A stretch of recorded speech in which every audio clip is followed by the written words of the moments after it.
Are we ready? Go ahead. Good morning. I'm Denise Winfrey, Will County Executive. Thank you all for being here today. Will County stands with Governor Pritzker and the Illinois Department of Public Health in support of the enhanced mitigation efforts. We realize that our residents don't want to be restricted in their gatherings. They don't want to forego spending time at their favorite watering holes. They don't want to limit the numbers of people in their yards. They don't want to control their interactions with others. We also realize that our past behavior is how we got to our present situation. We encourage our residents to do what is needed to help stop the spread of the virus. Wear face coverings over your nose and mouth. Wash your hands frequently, watch your social distancing. If you must be out, make sure you follow the guidelines, protect not only yourselves, but your families, your neighbors, the community. We need everyone on board on this round, and we believe that Will County is strong enough to do the right thing. Thank you. Next, we'll hear from our governor, Mr. J.B. Pritzker.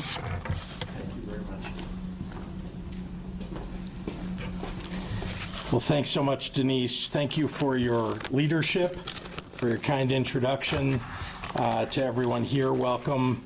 A special thank you to the Will County Health Department and to Sue Olenek for hosting us today.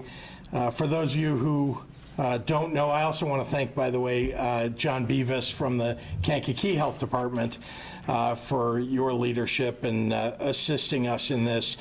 For those of you who don't know, the great majority of the on-the-ground burden of COVID-19 has really fallen upon our county departments of health.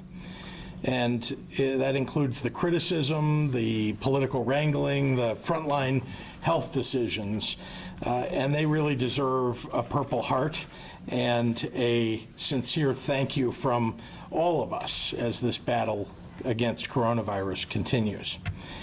I'm really glad that we could be joined by Senator Pat McGuire and Senator Mike Hastings, Senator Jennifer Bertino-Tarrant, and Representative John Connor, all of whom provide really admirable leadership for this region in Springfield. And I have had the great good fortune to be able to work with them over the last year and a half to try to get real things done for people who live right here in both Will County and Kankakee.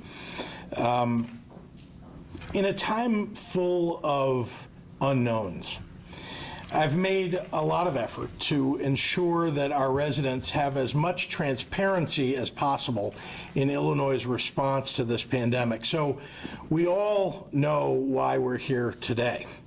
Region 7, Will and Kankakee counties has joined Region 4, the region nearest to St. Louis, in exceeding an 8% positivity rate, an average positivity rate, based upon the advice of the best doctors in Illinois.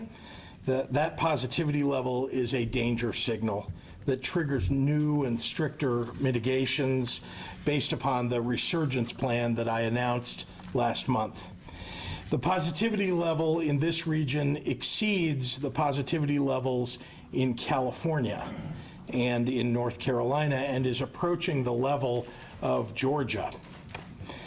This is a red alert for everyone who works and lives here, and it demands a renewed effort to slow the spread of COVID-19. Both Region 4 and Region 7 are seeing positivity rates far above what we see in the rest of the state of Illinois. Even a quick look at this area's neighboring regions reveals positivity rates of 1.8 and 6.7% as of Tuesday, a minimum of 1.5 percentage points below what we're seeing here in Will and Kankakee counties. That's a world of difference in fighting a pandemic. To help reverse that tide, starting tomorrow, Region 7 will be operating under the following new mitigations, we hope on a temporary basis. All indoor bar service and indoor dining service will be closed. Outdoor bars and dining may stay open for table service if they follow the required mitigations, including that all patrons should remain seated and that reservations will be required for any size groups. Bar stools will be removed to help ensure that no ordering, seating, or congregating takes place at bars.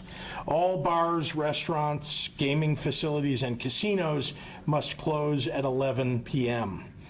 Party buses will be closed, and gathering limits will be the lesser of 25 individuals or 25% of overall room capacity. These new mitigations do not change the sports guidance effective August 15th, nor do they affect DCEO's current guidance for outdoor activities not included in what I just discussed. None of these rules are intended to punish or to irritate anyone. They are imposed with a sincere desire to keep the people of Will and Kankakee counties safe and healthy. Look, this virus is insidious. It's a creeping menace that can either make you very sick or cause death, and it may also be carried by you and given to your friends and family even if you don't feel sick. And they could become sick too and die. Relative to other Midwestern states, Illinois currently has a lower positivity rate than most, but our numbers are now getting worse, not better. We must reverse this trend. In the coming days and weeks, depending upon whether we can slow the infection rate, the changes imposed today could be removed, or they could be maintained, or frankly, they could also be strengthened. To a large extent, it'll be up to the residents of each region to decide where they go from here, because if you wear your mask and you keep 6 feet of distance when in public, there will be a lot fewer infections and a lot fewer restrictions. In short, here's how the region can move forward. Number one, if the positivity rate averages less than or equal to 6.5% positivity over a 14-day period, the region will return to phase 4 mitigations under the Restore Illinois plan. If the positivity rate averages between 6.5% and 8%, IDPH will continue to monitor the region to determine if additional mitigations are needed or if at some point they can be removed. If the positivity rate averages greater than or equal to 8% after 14 days, more stringent mitigations will be applied to further reduce the spread of the virus. Following Region 4 last week, Region 7 is the second region to require heightened mitigations since all of Illinois entered phase 4 of our reopening plan in late June. Unfortunately, the Metro East region continues to struggle with high infection rates, with 11 consecutive days of a positivity rate at or above 8%. That region sits at 9.4% today. Should things continue in that direction in Region 4, these same new mitigations that have been imposed on Region 7 will also take effect in Region 4 starting on September 2nd, the end of its 14-day monitoring period since the changes began. My hope and that of IDPH is that imposing stronger mitigations now will result in faster public health progress that will allow us to reopen again sooner. To open businesses and to keep them open, we must slow the rate of the infection across the state. With that in mind, today we're announcing an expanded statewide policy focused on restaurants and bars that's aimed at protecting our workers and slowing the spread. In consultation with the Illinois Restaurant Association and other hospitality industry partners who want to keep their employees and their customers safe, beginning Wednesday, August 26th, all restaurant and bar patrons must wear face coverings, yes, over their noses and their mouths, when interacting with waitstaff and other employees. Customers must follow this rule when food and beverages are brought to the table, when orders are placed, and when picking up carry-out orders. Illinois has had a mask mandate since May 1st of this year, and in most establishments, people are adhering to it. But it's important that we treat hospitality employees just as you would in any retail store or establishment. This new requirement asks a little bit more of our residents dining out in order to protect their health and safety and that of our frontline hospitality workers. Restaurateurs and bar owners want to remain open for business, and we want them to also. And this new requirement will help keep people safe while moving the economy forward, and frankly, that's a goal that we all believe in. And to help in communicating this change as widely as possible, I want all restaurant and bar owners to know that updated guidance and signage are now available to the public on the Department of Commerce and Economic Opportunity webpage at DCEOCovid19resources.com. I'm going to say that again, DCEOCovid19resources.com. There are no dashes or dots in the middle of all that except, of course, the .com. I'll end with this. No matter if you're a resident of Joliet or of Kankakee or of East St. Louis or Quincy or Barrington or Chicago, we all want this pandemic to end and to get back to normal. If everyone would wear their mask in public and keep a reasonable distance from one another, we can reduce infections and deaths in a short period of time and keep them low until a vaccine or treatment is discovered and widely available, which I think we all believe can happen in a reasonably short period of time. Find whatever it is that inspires you to do your part. Whether you want to keep yourself safe from this debilitating and potentially deadly virus, whether it's to maximize the chance that children can have in-person learning this fall, or to keep the small business owners and stores in your area in business, to ensure the safety of those who you love, or maybe just to get back to the world where you don't have to think about cases and deaths and positivity rates every day. We might all have different motivations, but we've got to operate with the shared understanding that we will get closer to our goal if we work together on this.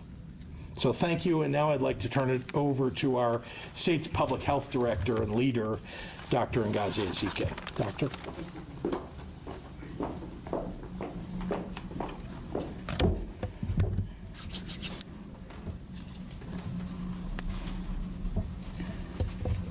Thank you, Governor, and thank you to our elected officials and County Board Chair, and also thank you to you, Sue, and condolences. As you've heard, COVID-19, Region 7 will enact mitigations to further prevent the spread of this deadly virus beginning tomorrow. I ask the residents of Will and Kankakee counties to please continue to take COVID-19 very seriously. Region 4, which began its mitigations last week, is actually on course to reach 10% positivity rate, which may mean stricter mitigations in the Metro East area. We don't want that for the residents of the Metro East area. We don't want that for the residents of this area. We don't want that for the businesses here. But in order for business to continue doing business, we cannot continue to do business as usual. And that's for all of us, the community members. We have to bring this positivity rate down, which means hospitalizations will go down, but we all have to do it together.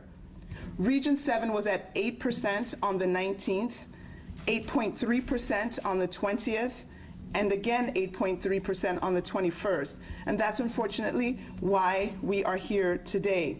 Those increases may seem minimal, but they are representative of a much larger problem that we do have in this state. A problem that can lead to crowded hospitals, a problem that can lead to additional lost lives. I'm trying to be as blunt as possible and give the real facts here. As the governor mentioned, stop wearing your face coverings incorrectly. You're literally contributing to infection transmission by doing so. And by contributing to infection transmission, potentially to an additional life that will be lost. To the people that say that face coverings don't work, you're simply wrong. It doesn't matter what video you saw on the internet or the fake headline you read, please know that face coverings do save lives, but they must be used in conjunction with social distancing and hand washing. These are the 3 simple steps that you can all do, that we must all do to stop the spread of COVID-19 and get back to some level of normalcy.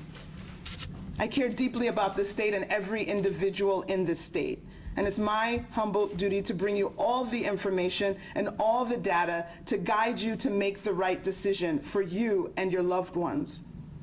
And so as we can lead to the water, we still can't force people to drink. And so it is everyone's individual duty as Illinoisans to care for our neighbor, to protect our communities, and fight this virus by doing the things that we know will control the spread of infection. And for today's numbers I will share, there are 1,549 individuals in the hospitals across the state with COVID-19. Of those, 345 are in the ICU and 135 are on ventilators. We added 1,680 new cases over the last 24 hours, and unfortunately, we're reporting 29 new deaths. We did result 40,859 tests in the last 24 hours. I end today with a call to action. All the community and faith leaders, public servants, moms, dads, set the example of safe living for our younger people. Be the responsible voices that they need to hear in these times of uncertainty. Not just about wearing face coverings properly, but listen to their problems and make their ideas and voices feel heard. Let's all figure out how we can work together to defeat this virus. And now I'll summarize comments for our Spanish-speaking population. Buenas tardes. Como ha escuchado, COVID-19, región 7 comenzará mitigaciones para prevenir la propagación de este virus mortal a partir mañana. Les pido a los residentes de Will y del condado de Kankakee que sigan tomando COVID-19 en serio. La región 4, que comenzó sus mitigaciones la semana pasada, está en camino de alcanzar una tasa de positividad del 10% y implementar mitigaciones más estrictas en el área Metro East. No queremos eso para los residentes y negocios de Will y Kankakee, pero para reducir la tasa de positividad de casas y gente en el hospital con COVID-19, tenemos que trabajar juntos. La región 7 estaban en 8% el 19 de agosto y 8.3% por el 20 y 21 de agosto. Por eso estamos aquí hoy. Esos aumentos pueden parecer mínimos, pero están dando lugar a un problema mucho mayor en esta parte del estado. Es un problema que llenará los hospitales y costará vidas. Intento ser la más directa posible, dar la palabra real, así que aquí está. Deje de usar sus cubrecaras incorrectamente. Cuando hacen eso, están matando a gente. Para la gente que dice que los cubrecaras no funcionan, están equivocados. No importa qué video hayas visto en internet o qué título falso hayas leído. Los cubrecaras salvan vidas. Además de lavarse las manos con agua y jabón y vigilar su distancia física mientras está afuera, estas son las 3 cosas más fáciles que puede hacer para detener la propagación del COVID-19.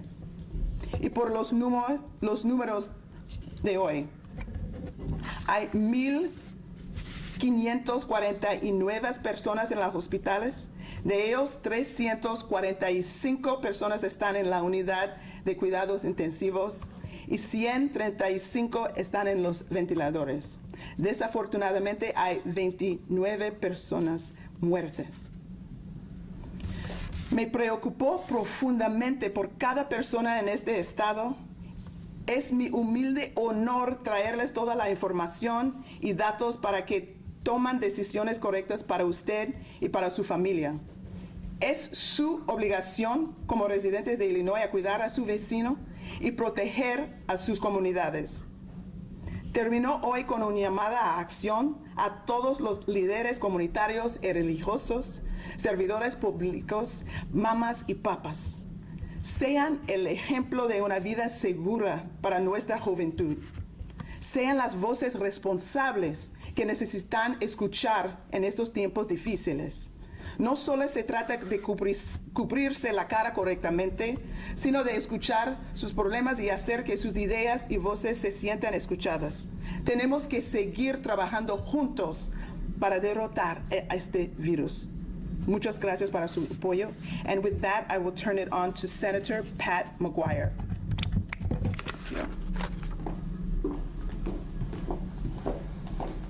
Thank you, Dr. Ezike. Good afternoon.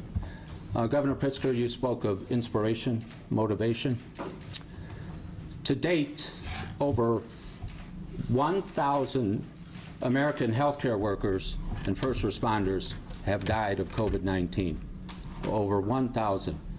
In fact, Illinois ranks 4th among all of our 50 states in the number of healthcare workers lost to COVID-19. We properly revere these men and women as heroes. May their memory be a blessing. We know the people that work these jobs. In our families, in our neighborhoods, in our circles of friends, we know people who work in hospitals. We know nurses. We know respiratory therapists. We know people who work for fire and police departments. We know people who work as EMTs. We know people who work in nursing homes. We must protect them. We can protect them by following the advice that Governor Pritzker and Dr. Ezike have been giving us since March. To socially distance, to wear masks, to wash our hands frequently, and to cooperate with our state and local health departments. I have plenty of reasons why the damage done by COVID-19 to health and the economy should never be far from my mind. My wife's a nurse. My dad was a fireman.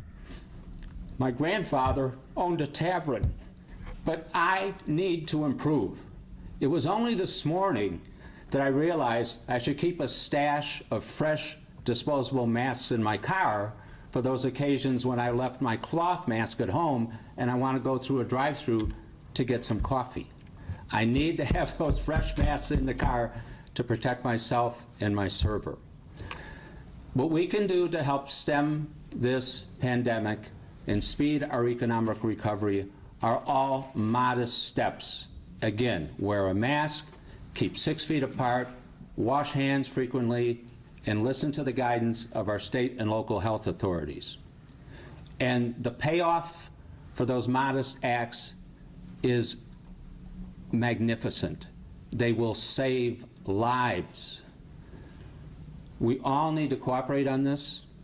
I believe that this is the way to protect the healthcare workers, the first responders, in our families, in our neighborhoods, in our communities, in our state. And it's also the finest way to ensure that the ultimate sacrifice made by those 1,000+ healthcare workers and first responders has not been in vain. Thank you. Governor Pritzker.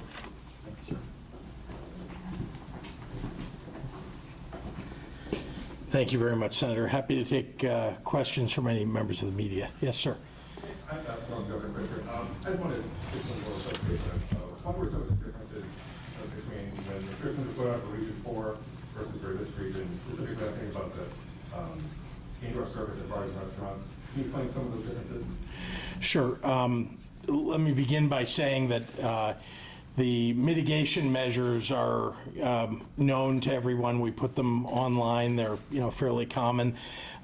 Region 4 was the first region that had hit any of those metrics that we set for stepping back and putting new resurgence mitigations on.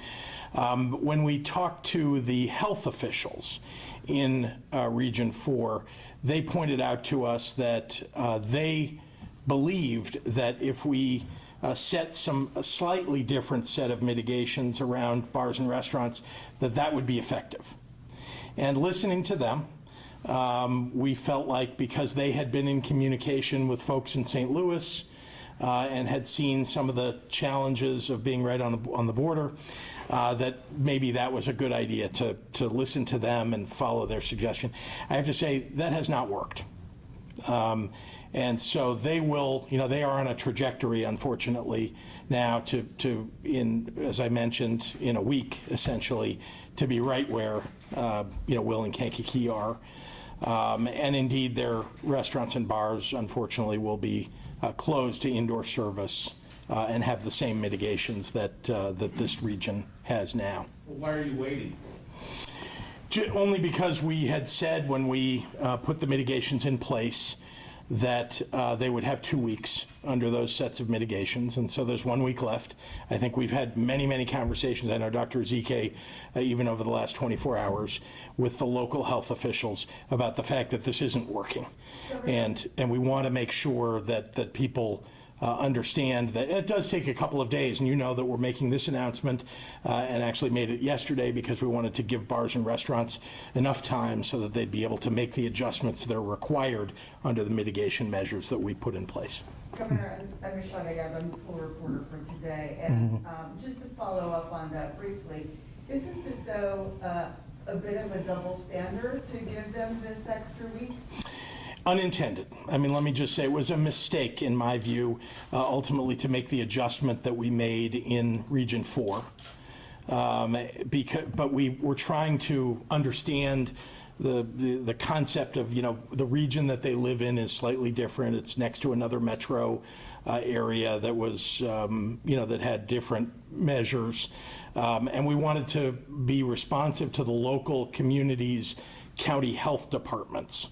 And so we were listening to, there are a number of counties. There are only 2 in this region, but there are, I think, 7, thank you, in that region. We wanted to listen to them and try to follow the suggestion that they had made. Again, it was for 2 weeks. I will readily admit that was not a good idea, and that it appears now that we want to put those mitigations exactly in place as we had originally intended. Governor, interestingly enough, I was here last week while I was in East Joliet on a story, and what struck me was the disconnect that still very much exists between urban areas and suburban areas in terms of masks.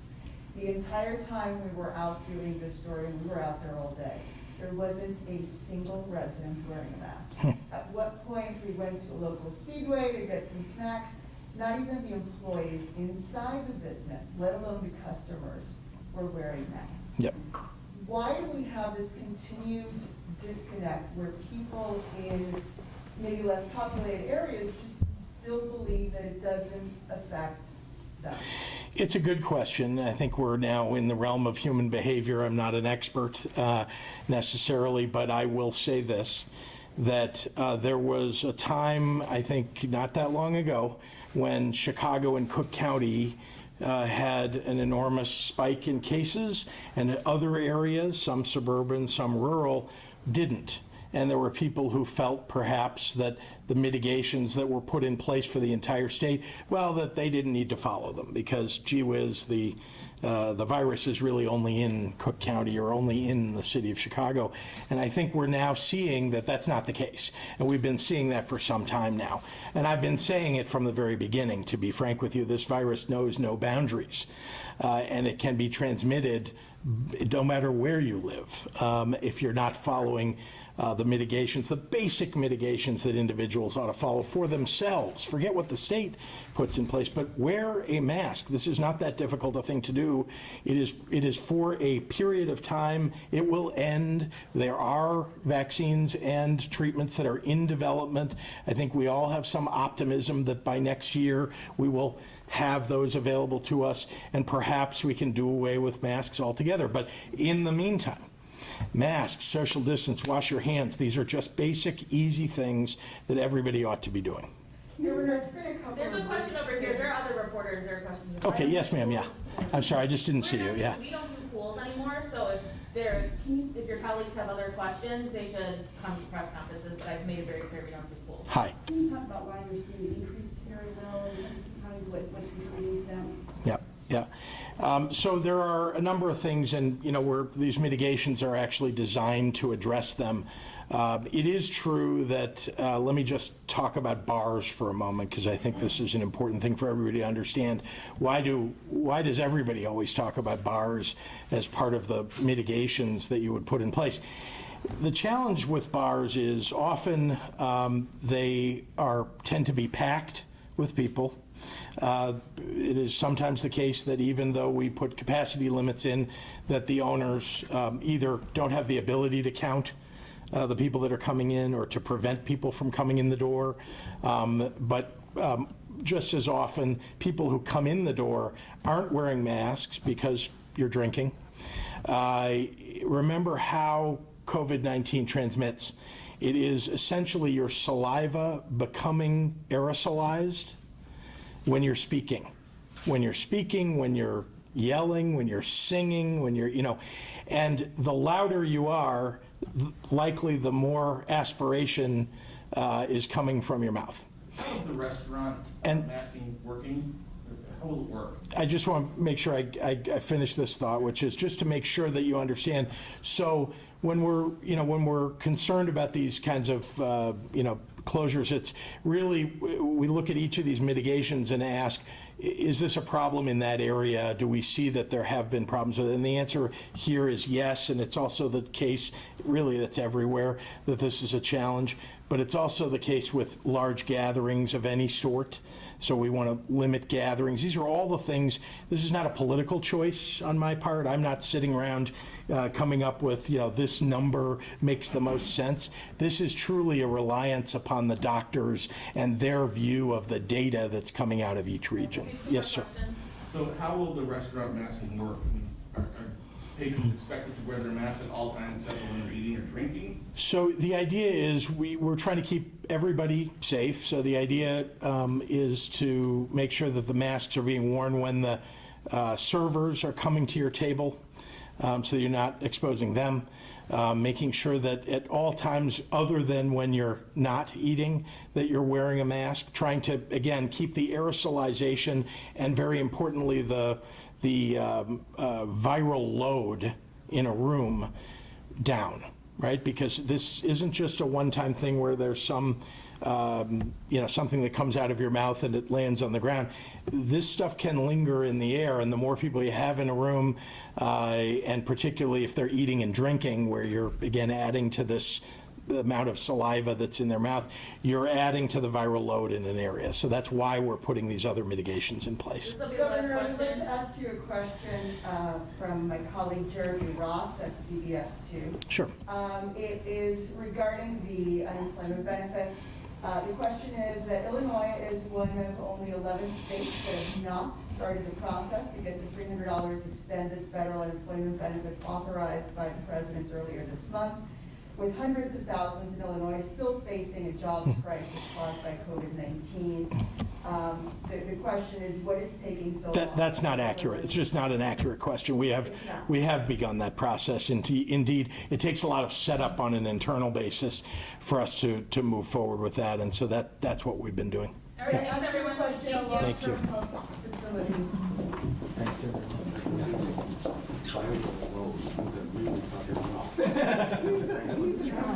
He's an honor.